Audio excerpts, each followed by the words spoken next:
Dear students, topic of today's lecture is characteristics of bodies of waters like ponds, stream, slow moving rivers, etc.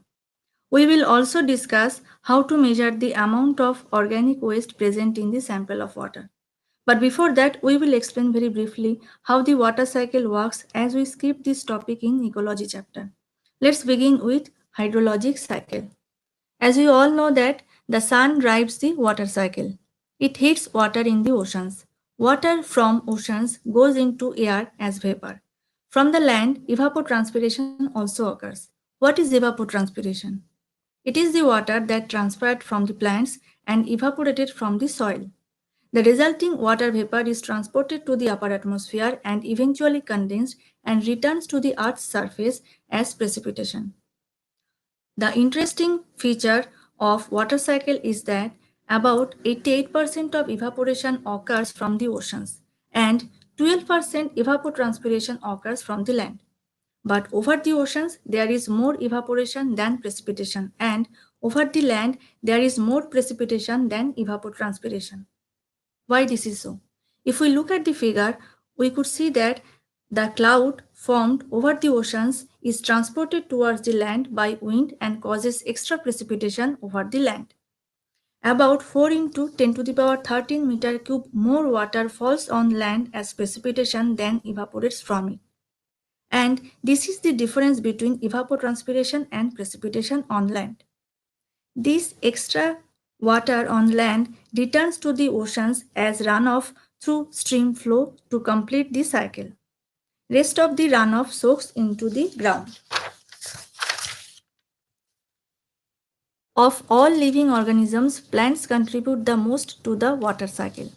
To produce their food, plants perform photosynthesis, in which plants draw water from the surface or from underground with their roots. Transpiration from the trees plays a huge part in the water cycle. In fact, about 10% of all water vapor cycled back into the atmosphere is from plant transpiration. Both plants and animals produce water as a byproduct of respiration. During breathing out, animals release water vapors to the atmosphere. Some of the water is excreted out through urination and sweating by animals, and rest of the water is released when the organism dies. Moving on to characteristics of bodies of water.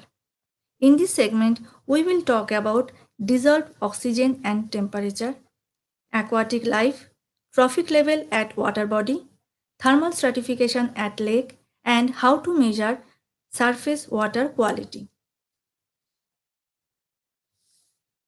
Fish and plant metabolism depends on temperature. We all know that very low temperature of water results in very slow biological processes, whereas very high temperatures are fatal to most organisms. Biodegradation of organic material in water and sediments is accelerated with increased temperature, increasing the demand of dissolved oxygen. Oxygen gets into water by diffusion from surrounding air and through photosynthesis by algae and cyanobacteria. On the other hand, solubility of oxygen in water is less. The solubility of oxygen in water decreases from 14.74 mg per liter at 0 degree centigrade to 7.03 mg per liter at 35 degree centigrade. All ecosystems require producers that turn inorganic molecules into usable nutrients. Plants and some bacteria accomplish this easily in most habitats through photosynthesis. Autotrophs utilize solar or chemical energy to convert simple non-living inorganic material into complex life molecules. Autotrophs are the producer in an aquatic ecosystem such as algae, which are the microscopic plants, and photosynthetic bacteria like cyanobacteria. Those are also known as blue-green algae. However, there are some organisms that are out of reach of the sun. Some ocean organisms live far below the surface that they do not get any sunlight. They use chemosynthesis instead of photosynthesis. Chemosynthetic bacteria live in harsh conditions such as the absence of sunlight and wide range of water temperatures.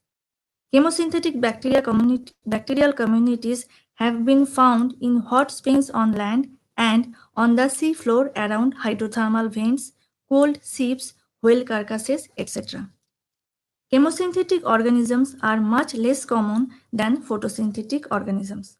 Please make a note that whereas there is only one basic reaction for photosynthesis, there are several ways for chemosynthesis depending on the environment. At the hydrothermal vents, vent bacteria use hydrogen sulfide, carbon dioxide, and water to produce sugar and sulfuric acid. Some other bacteria make organic matter by using methane. Both photosynthesis and chemosynthesis reactions use energy, but the energy source is different. Both processes need carbon dioxide to produce carbohydrates. And most important, both photosynthesis and chemosynthesis produce food for them, which in turn becomes the food for other organisms, supporting the cycle of life. Nourishment means presence of nutrients like carbon, hydrogen, nitrogen, phosphorus in the water body to support aquatic ecosystem. Lakes can be classified as oligotrophic, mesotrophic, and eutrophic on the basis of nutrients content. Oligotrophic lake has got the following features: low nutrient levels, good sunlight penetration, high dissolved oxygen, low algal growth. Since productivity is low, clear water supports small population of aquatic organisms. Eutrophic means well-nourished condition. Important features for eutrophic lakes are as follows. Eutrophic lakes are rich in nutrients, has low transparency, large amount of planktons, less dissolved oxygen, and shows increasing signs of water quality problems. Eutrophic lakes look like this. In nature, eutrophication is a slow natural process and may take thousands of years to progress. But human activities have accelerated this process tremendously. The nitrates and phosphates from synthetic detergents, domestic sewage, agricultural runoff, and some industrial wastes give unnatural nourishment to algae, causing them to flourish in huge amounts on water bodies. Thus, natural balance gets disrupted and the ecosystem destroyed. Lakes, ponds, and slow moving rivers are most susceptible to blooms. If this sort of water bodies receive excess nutrients, then it stimulates excessive plant growth. This enhanced plant growth is called algal bloom. As a result of algal bloom, water becomes cloudy. Algal bloom may look green, blue-green, black, brown, or red. It also often appears as a film, crust, dots, or puff balls, or they look like grass clippings floating on the water. When these algae and zooplankton die, they sink to the bottom of the lake. Invertebrates and microbes decompose the dead materials, which is an oxygen consuming process. The aerobic decomposers proliferate and dissolved oxygen is consumed. Dissolved oxygen is consumed more rapidly than it can be replaced from the atmosphere. If the level of dissolved oxygen falls below 5 ppm, then fish starts to die. If the concentration of dissolved oxygen continues to fall, then invertebrates and aerobic bacteria will be unable to survive. Once dissolved oxygen level drops below 2 mg per liter, the water is described as hypoxic. As it approaches 0 mg per liter, it becomes anoxic. In these zones, only a few organisms can survive. In the complete absence of dissolved oxygen, decomposition reaction will not be stopped. Rather, it will be taken over by the anaerobic bacteria. In this situation, foul-smelling gases like methane, hydrogen sulfide, and phosphine will be produced, which are harmful to the oxygen-requiring forms of life.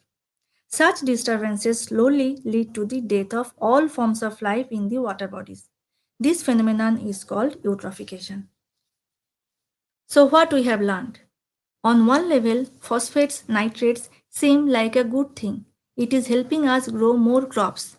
But we have to be very careful where it actually ends up. And the irony here is by having this fertilizer runoff with the extra phosphates and nitrate causes eutrophication. This water body is situated near LNM IIT.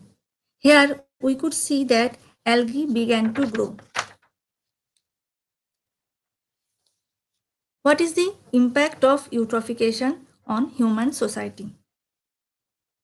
Eutrophication decreases the resource value of rivers, lakes, and estuaries. Recreation, fishing, hunting, and aesthetic enjoyment are hindered. Health related problems can occur where eutrophication conditions interfere with drinking water treatment because eutrophication reduces the quality of water. So we can say that too much of anything is not good. On that note, we will move on to our next topic, stratification of lake during summer, in the next video.